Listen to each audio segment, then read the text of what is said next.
In this video, we are going to look at the higher level laminar planes questions that we need to know. There are more than these ones, but these are the ones that only involve laminar planes. Okay, so not looking at traceable planes, just ones that go with laminar planes. Traceable planes obviously are part of this as well going forward.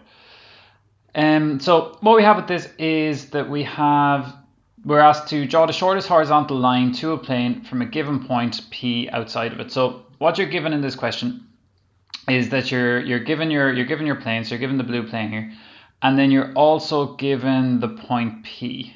Okay, so you have at the start you have your blue plane here, and you have the point P. Okay, now if you're looking for the shortest anything when it comes to a laminar plane, what we always want to do is we want to find the laminar plane as an edge view. Okay, so that's the same with this one. It'll be the same with anything else when we're looking for the shortest anything. So what we do for this is that we first of all we draw an auxiliary to show us the edge view of the plane, and we know that to do that we take a horizontal line. Now this plane has 4 sides, but that doesn't actually really change it very much. So that comes down, so horizontal line comes down to the line AD, so onto AD, up to AD. That gives me the angle then that I'm going to project up my auxiliary at. I then go and project everything up and find my blue plane as my edge view up here in the auxiliary. Okay, so that's the edge view of my plane. Now, what we have then is that it says it wants the shortest horizontal line. Okay, now if we have a look at this, what we know is that this is a plan, this is an elevation, and we know that if we project an auxiliary from a plan, it's going to be an elevation. Okay, which means that the x1, y1 line is horizontal. Okay, so it's the ground because this is an elevation. So what we can do from there then is that if we know that, and we'll have brought up the point P as well, so the point P will come up into that view as well. We know then that if I draw a line from point P and make it parallel to the x1, y1 line, that is a horizontal line that's going to touch the laminar plane because we can see it as an edge there. Okay, and we also know that it's the shortest one because we see it as an edge view. So the fact that it's looking for the shortest, the fact that we found it as an edge view gives us that view that we can find the shortest in. Okay, then when it comes to that gives me a point I, which is the point where it hits the plane. So I then need to bring that back into the other view. Okay, so what you'll see here is that we have from I brought back down here back into my plan. We have, because of the view that we're looking at here, okay, we're looking straight in at our shape. When I draw this line here, I'm saying that this is the true length of that line. Okay, so that is a true length when we look at it there, because we know that if we want to find the true length of it here, we know that when we're looking in at it, we're seeing the shortest. So if we're seeing the true length of this, we know that when we have a true length line, the x1, y1 line would have to be parallel to that in this view if we were to go the opposite way around. Which means that when we come to find the line in this view, we're going to come from P and we're going to draw the line parallel to the x1, y1 line. Okay, so it's going to come parallel to the x1, y1 line, because if we were to go the other way and we didn't have this first and I wanted to find the true length of this, I would look straight in at it, which would give me the x1, y1 line here, and then have it up in this view. So we're just going the opposite way around. And then finally the I will come up into the elevation, and we know that point P is there and that it's a horizontal line, so it's going to stay parallel to the xy1 line, the xy line in the elevation as well. Okay, so that's what we do if we want to find the shortest horizontal. So find your auxiliary, and then draw your line and bring it back into the other view. So that's our shortest horizontal line. Our second one here is that it wants us to draw the perpendicular to the plane ABC. Now this is the same thing in that it gives us a plane, it gives us a point outside of it. So it tells us at the beginning of this, it gives us our red plane, and then it gives us the point P, which is out here and is out here. Okay. Now, if we want to find a perpendicular line, the first step is exactly the same. So what we have with the first step here is that if I want to find a perpendicular one, I need to see the plane as an edge first, okay? Because I can't draw a perpendicular unless I'm seeing it as an edge before we do that. So we take our level line, we draw it to figure out our angle, we find our edge view of our plane, find our point P, except this time instead of going horizontally, which would be parallel to the x1, y1 line, this time we're going to go perpendicular to the edge view of the plane because we're asked to draw the perpendicular distance, okay, or the perpendicular line. So what happens then is that then comes back. It's parallel again because we're finding the true length. So what we have with this, if we put in some labeling here, so we have our line here is coming from P to Q. That comes back down. I have my P to Q coming along here. Okay, so that's my perpendicular line. And then to find in the elevation, we have to do something slightly different because what we had in the last one was because it was horizontal, we knew that the height of the point where it hit the plane had to be at the same height as point P because it was horizontal. Whereas in this one, it's a different height. So we go the opposite way to what we would normally do. So if we were looking for heights for this normally, what we would normally do is take the distances from the elevation and bring it to the auxiliary. But this time we want to find a height here for this. We're going to find a height in the auxiliary first and then bring it to the elevation. Okay, so whatever height the point Q is here that they've labeled it as, that height, take it on your compass, project up your Q, put it onto it, and then you get your line from P to Q. Okay, so just remember that the distance, so height here is coming from this one over here, which is the opposite to what we would normally do, but it works just the same. Okay, so that's our perpendicular one. So finding the edge view, drawing our perpendicular, bringing it back to different views.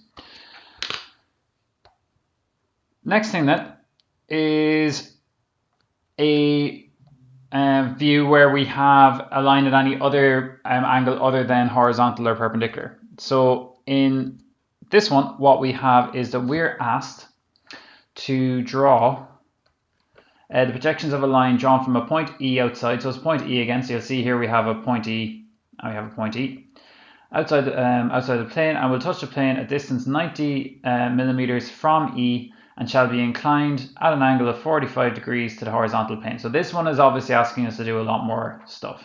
Okay, so what we have is the important information is we have the point E, we have 90 millimeters from E, and then we have 45 degrees to the horizontal plane. So that's the information that we have. Okay, so E 90 for me and 45 degrees to horizontal plane. So first of all, what we have to figure out is what auxiliary we need, and just like in the other ones, if we want to find a line that's going to touch our plane, we're first of all going to find the plane as an edge view. So you'll see here, this is the view where we see that yellow plane as its edge view.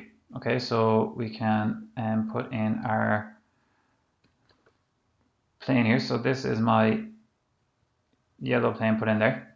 Okay, then what we have is we want to take these constraints and use it to find this. Now the thing about it is that we know that it has to be 45 degrees to the horizontal plane. So first of all, that 45 degrees to the horizontal plane, if I go and let's just make it green here, so that 45 degrees to the horizontal plane, okay, we know that this XY line, okay, is the horizontal plane. Okay, so this x1, y1 line is horizontal plane. So what I can do is I can draw lines here at 45 degrees in one direction and 45 degrees in the other direction. Now these two lines, so these two lines are at 45 degrees to the x1, y1 line. Okay, so 45 degrees here and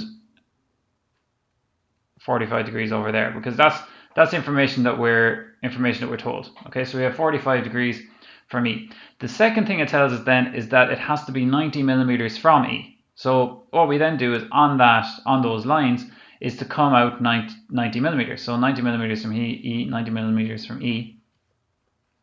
And what we get then is if I come down out 90 millimeters on this side and 90 millimeters on the other side, is I get a line coming across there.